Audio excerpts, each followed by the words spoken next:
Dear student, best technical academy के online portal में आपका स्वागत है। मैं इंजीनियर विकास कुमार और आज हम 2019 का इलेक्ट्रिक ट्रैक्शन का क्वेश्चन को सॉल्व करने जा रहा हूं, बताने जा रहा हूं। ठीक है, बेसिकली 2019 का क्वेश्चंस पेपर्स में बहुत ज़्यादा क्वेश्चंस का जो आंसर है गलत है, इसलिए मैं इसी को उठाया हूँ सबसे पहले और इसका मैं सॉल्व करने का कोशिश कर रहा हूँ। एक एक करके कर रहा हूँ, जैसे कि और सब सब्जेक्ट में किया था, इसमें भी मैं कर रहा हूँ। सबसे पहला क्वेश्चन है कि एट इलेक्ट्रिक ट्रैक्शन सबस्टेशन 25 के भी electric circuit breaker is operated by, किसके द्वारा ऑपरेट होता है? सप्लाई अथॉरिटी के द्वारा, रेलवे अथॉरिटी के द्वारा, both A and B, none of these. देखो ये ध्यान दो कि ये जो भी ऑपरेशंस होता है सर्किट ब्रेकर, ये सब रेलवे को कोई लेना देना नहीं रहता, सप्लाई अथॉरिटी ही इसको करता है। बट रेलवे का बहुत ज़्यादा उस पर प्रेशर रहता है, कोई हाल में अच्छा से ही ऑपरेट करना चाहिए, बहुत सारा उसमें प्रोटेक्शन लगाया जाता है।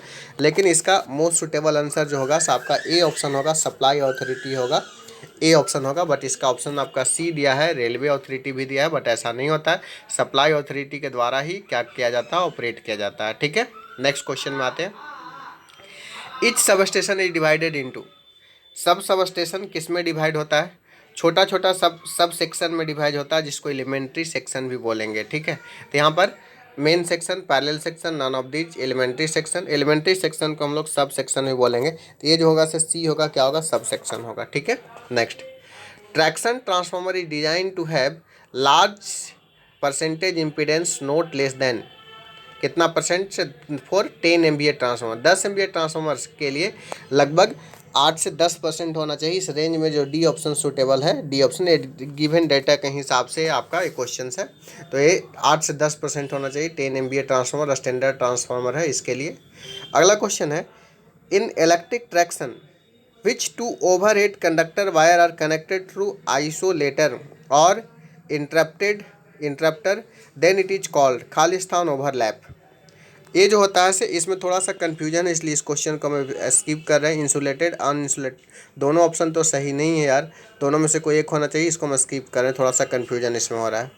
अगला क्वेश्चन में आते हैं। देखो यहाँ पर ये जो क्वेश्चन है आपका, ठीक है, इस क्वेश्चन में देखिए हमारा क्या है। इस क्वेश्चन में ये जो है से आपका in railway electric traction system circuit breaker is use है। सर्किट ब्रेकर किस तरह से यूज किया जाता है?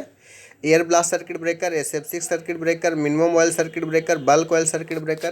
तो ये जो ऑप्शन होगा एयर ब्लास्ट सर्किट ब्रेकर, क्या होगा बताइए? Air blast circuit breaker. ठीक है, ए इज द करेक्ट ऑप्शन इसका हो जाएगा, ए इज द करेक्ट ऑप्शन। ठीक है, air blast circuit breaker. Next question, चलिए आगे बात करते हैं। The pantograph current collector is employed for, pantograph current collector किसके लिए एम्प्लॉयड होता है? ये बेसिकली जो होता है पेंटोग्राफ कलेक्टर जो होता है से ये हमारा लार्ज करंट होता है, जबकि हायर होता है हायर स्पीड के लिए। जितना जल्दी ऑपरेट करे उतना बेटर होगा। ठीक है, स्लो ऑपरेट नहीं करना चाहिए। ठीक है, तो इसका the pantograph current collector employed for large current at higher speed, B the suitable option होगा इसका, ए सुटेबल ऑप्शन नहीं होगा, बी द करेक्ट आंसर होगा। ठीक है, नेक्स्ट क्वेश्चन में आते हैं। The trolley current collector inversely employed for खालिस्तान tramway and trolley buses, large current and high speed, इसका भी ऑप्शन वही होगा, large current and high speed होगा। लार्ज करंट और हाई स्पीड के लिए क्या है बताइए? सूटेबल है। नेक्स्ट क्वेश्चन हम लोग बात करते हैं। In track circuit when no train is present, the relay is खालिस्तान by DC source through the rails energised by DC, इसका ये ऑप्शन होगा, बट आपका इसमें बी ऑप्शन दिया, बी गलत है। ठीक है, बी गलत है, बहुत सारे इसमें गलत ऑप्शन दे दिया है।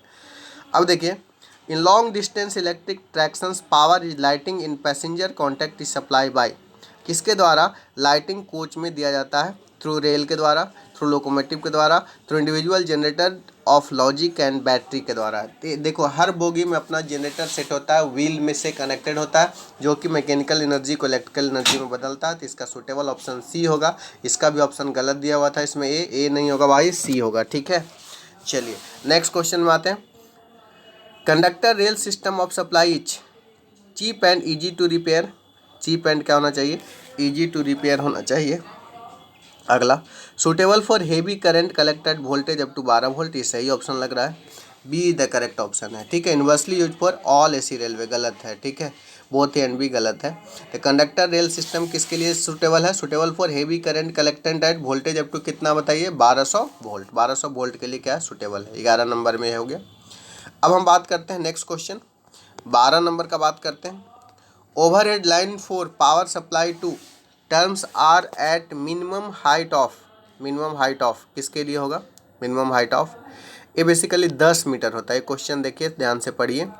ए overhead lines of power supply of tractions are maintain height of, इसका जो हाइट होता है लगभग जो हाइट होता है ग्राउंड से, ये 10 मीटर होता है। तो इसका मोस्ट सुटेबल आंसर ए होगा, ए इज द करेक्ट ऑप्शन होगा।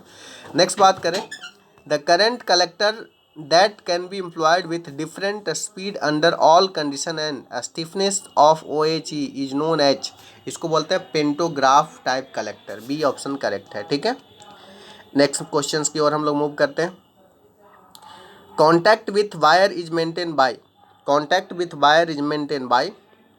By air pressure in both bow and pantograph collector, a spring in both bow and pantograph collector, a spring in bow and air pressure in pantograph, a spring in pantograph and air pressure in bow।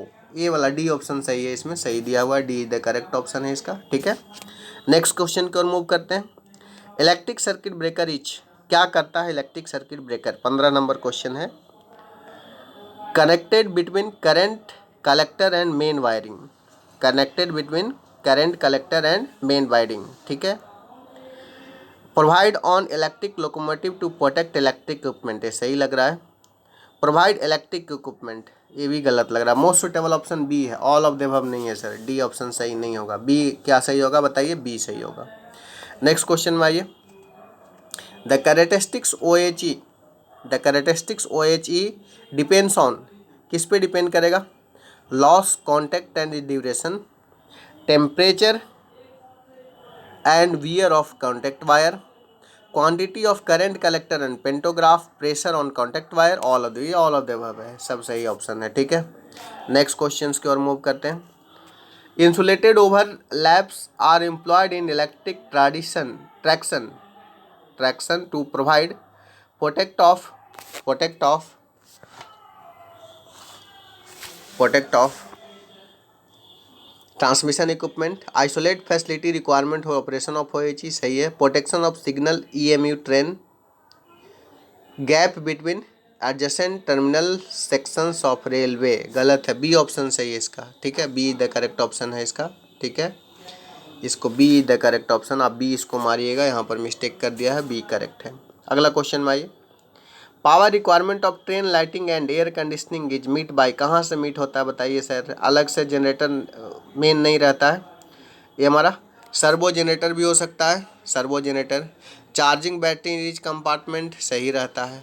Axial driver generator in conjunction with battery, तीनों option सही है। Lighter गलत है, तो इसका A option तो सही नहीं रहेगा, ये तीनों सही है। ऑल, डी को ऑल ऑफ द अबव देना चाहिए था। डी ऑप्शन अगर रहता ऑल ऑफ द अबव तो डी ऑप्शन सही रहता। ठीक है, बेसिकली उल्टा पुल्टा कर दिया है। ठीक है, बात समझे? तो इसका आंसर 3 सही है, ऊपर का तीनों ऑप्शन इसका सही है। डी ऑप्शन इसका होना चाहिए था ऑल ऑफ द अबव। ठीक है, नेक्स्ट क्वेश्चन में आते हैं। Coach air condition requirement include, coach air condition requirement क्या इंक्लूड करता है बताइए? स्टैंडर्ड रेक्टिफिकेशन इक्विपमेंट, बिल्कुल सही जवाब। Mechanical power generating equipment, mechanical power नहीं जनरेट करते हैं सर इसमें। ठीक है, electric equipment, all of the above. ठीक है, all of the above. Mechanical power generating mainly standard rectification equipment होता है, इसमें इलेक्ट्रिकल मैकेनिकल कुछ भी हो सकता है। तो इसका ए ऑप्शन सही है, डी ऑप्शन सही नहीं है। ठीक है, डी ऑप्शन सही नहीं है, स्टैंडर्ड रेफ्रिजरेशन इक्विपमेंट होता है। अगला है requirement of railway coach air conditioning इजार, क्या इसका रिक्वायरमेंट है? टू प्रोवाइड हीटिंग कूलिंग, सही बात है। To supply clean fresh air, सही बात है। सफिशिएंट पावर रिक्वायरमेंट, सही बात है। तो इसका ऑप्शन क्या होगा? D all of the above. ठीक है, तो चलिए हम लोग सारे को डिस्कस किए हैं क्वेश्चन को, और इस लेक्चर में इतना ही रहने देते हैं। ठीक है, और आप अच्छे से एग्ज़ाम दीजिए। ये बेसिकली इलेक्ट्रिक ट्रैक्शन आपका अभिषेक सर पढ़ा रहे थे, बट उनका एब्सेंटी में मैं वीडियो इसका बना पा रहा हूँ, ठीक है। और ये इसको बनाने के लिए मैं बहुत सारा मेहनत किया हूँ, जो कि बहुत सारा ऑप्शन गलत भी था, तो मैं इसको बनाया, ठीक है।